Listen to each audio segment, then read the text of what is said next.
विद्यार्थी मित्रांनो, आपली एम.एस. सेट परीक्षा आता 15 जूनला होणार आहे. पहिले मी जे 2-3 व्हिडिओ टाकले त्यामध्ये सावित्रीबाई फुले युनिव्हर्सिटीचं पहिल्यांदा जे नोटिफिकेशन आलेलं होतं त्यामध्ये 4 मे तारीख होती. त्यामुळे मी 4 मेला पेपर राहील असं सांगितलं होतं. पण आता नंतर परत सावित्रीबाई फुले पुणे युनिव्हर्सिटीचं दुसऱ्यांदा नोटिफिकेशन आलं. त्यामध्ये आपली एम.एस. सेट परीक्षा ही 15 जूनला असेल आणि त्यासाठी आता आपल्याला आतापासून जर अभ्यास केला तर नक्कीच तुम्हाला यश येईल. म्हणून आता मी पेपर फर्स्टची सप्टेंबर 2021ची प्रश्नपत्रिका त्याचे आन्सर सहित मी सांगते. कारण हा जो पेपर आहे पहिला तो सर्व विषयांसाठी सारखाच असतो. चला तर मग आता आपण बघूया पेपर पहिला. तर पहा, पहिला प्रश्न आहे की अध्यापनाच्या आकलन पातळीमध्ये स्मरणचा अंतर्भाव होतो. स्मरण आणि सर्जनशीलता दोघांचा अंतर्भाव होतो.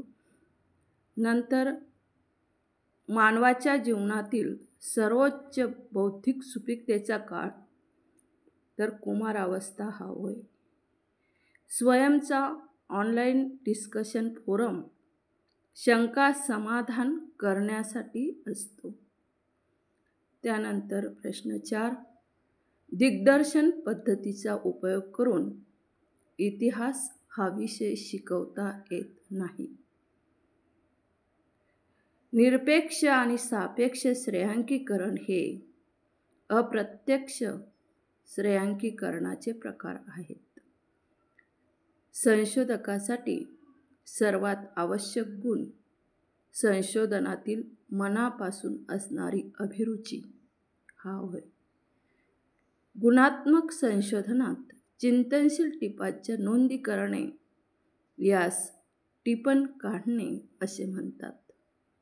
शैक्षणिक संपादन हे चल श्रेणीवर मोजले जाईल. चल आंतर श्रेणीवर मोजले जाईल. जर वारंवारिता वितरणामध्ये काही टोकाचे प्राप्तांक असतील तर केंद्रीय प्रवृत्तीचे योग्य परिणाम मध्यांक हे असेल. संशोधन लेख प्राथमिक माहिती आणि दुय्यम माहिती यावर आधारित असतो. आता प्रश्न क्रमांक 11 ते 15 हा उतारा दिलेला आहे. भारतीय हिंदू संस्कृती आणि समाज व्यवस्था यावर आधारित ते प्रश्न आहेत. तर प्रश्न 11, भारतीय संस्कृती वैशिष्ट्यपूर्ण असण्याचे कारण काय? तर एकमेवाद्वितीयता. नंतर 12वा प्रश्न, पाश्चिमात्य राष्ट्र नेहमी भकाळ आणि भयग्रस्त जीवन जगत असतात कारण त्यांची वाङ्मय निर्मिती नेहमीच राष्ट्रसंघाला प्रोत्साहन देतात. हे जे 2 वाक्य दिले त्याच्यात पूर्वार्ध बरोबर, उत्तरार्ध चूक. भारतीय संस्कृतीचे वैशिष्ट्य म्हणजे युद्धजन्यता. नंतर प्रश्न 14, भारतीय वाङ्मय निर्मितीची प्रेरणा कशात आहे? तर संस्कृती संघर्षात. प्रश्न 15वा, प्रस्तुत उतारास कोणते शीर्षक अधिक समर्थक आहे? तर वाङ्मय आणि संस्कृती. आता हे 15पर्यंतचे आपले उतार्यावरील प्रश्न होते. आता आपण प्रश्न 16वा बघूया की निकोपच्या मते संप्रेषण चक्रामध्ये माध्यम हा फार महत्त्वाचा घटक असतो. 17, संप्रेषण प्रभावी होण्यासाठी खालीलपैकी कोणता घटक सर्वात महत्त्वपूर्ण असतो? तर त्वरित प्रत्याभरण.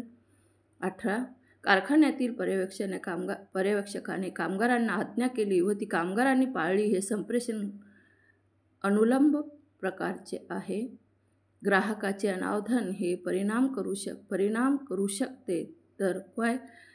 ग्राहकाचे अनावधान हे माध्यमवर परिणाम करू शकते. आणि दूरदर्शन. प्रश्न 20, दूरदर्शन वाहिन्यांवरील कार्यक्रम काही वेळा समाजाला चुकीच्या दिशेने नेतात कारण प्रेक्षक व ग्राहक यांच्या अवबोधातील फरक. नंतर प्रश्न 21 ते 35 गणितावर आधारित प्रश्न आहेत. तर आपण ते प्रश्न मी टाळते घेण्यास. नंतर बघूया की प्रश्न 36, एअरनेट या शब्दाचा योग्य अद्याक्षर विस्तार तर एज्युकेशन अँड रिसर्च नेटवर्क. प्रश्न 37, दिवंगत पंतप्रधान राजीव गांधी यांना भारताच्या दूरसंचार धोरणात क्रांतिकारक बदल घडवण्यात कोणी मदत केली? तर श्याम पित्रोडा. प्रश्न 38, पुढीलपैकी कोणते मूलतः इन्स्टंट मेसेंजर आहे? तर व्हॉट्सॲप. नंतर प्रश्न 39, सारथी हे पुढीलपैकी कोणाचे संकेतस्थळ आहे? तर रस्ते वाहतूक आणि महामार्ग मंत्रालय. प्रश्न 40, भारतातील उच्च शिक्षण क्षेत्रातील डिजिटल पुढाकार योजनेच्या संदर्भात BYOD म्हणजे ब्रिंग युअर ओन डिव्हाइस. प्रश्न 41, पाण्यामध्ये E-कॉईल असणे म्हणजे पाणी मलमूत्रामुळे दूषित असण्याचे दर्शक आहे. प्रश्न 42, नागरी वस्तीसाठी दिवसा ध्वनी तीव्रतेच्या पातळीचे जास्तीत जास्त प्रमाण 55 dB असले पाहिजे. आणि प्रश्न 43, घातक कचरा सीमापार चळवळीचं नियमन व नियंत्रण करणाऱ्या परिषदेला बेसेल परिषद म्हणून ओळखले जाते. नंतर प्रश्न 44, भारतामध्ये प्रदूषण टाळण्यासाठी व नियंत्रित करण्यासाठी असंख्य कायदे आहेत. त्यापैकी पुढील कायदा बहुव्यापी एकछत्री कायदा म्हणून ओळखला जातो. तो कशा संदर्भात आहे? तर पर्यावरण संरक्षण कायदा.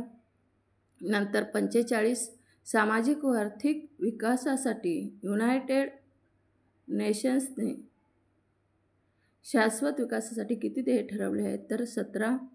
प्रश्न 46, खालीलपैकी कोणते विद्यापीठ वैदिक कालखंडामध्ये लष्करी शिक्षणाचे केंद्र होते? तर तक्षशिला. प्रश्न 47, PhD पदवीसाठी किमान कालावधी 2 वर्षाचा असावा व प्रबंधाबरोबर तोंडी परीक्षा असावी ही शिफारस राधाकृष्णन आयोगाने केलेली आहे. नंतर प्रश्न 48, शिक्षण हे व्यावसायिक शिक्षण होय. प्रश्न 49, भारतातील शिक्षण खात्याचे नाव मानव संसाधन विकास मंत्रालय हे 1986 साली केले गेले. आणि शेवटचा प्रश्न, खालीलपैकी कोणती संस्था उच्च शिक्षणातील संशोधनासाठी वित्तपुरवठा करत नाही? तर NCTE. विद्यार्थी मित्रांनो, व्हिडिओ आवडला तर नक्कीच लाईक, शेअर, सबस्क्राईब करायला विसरू नका प्लीज.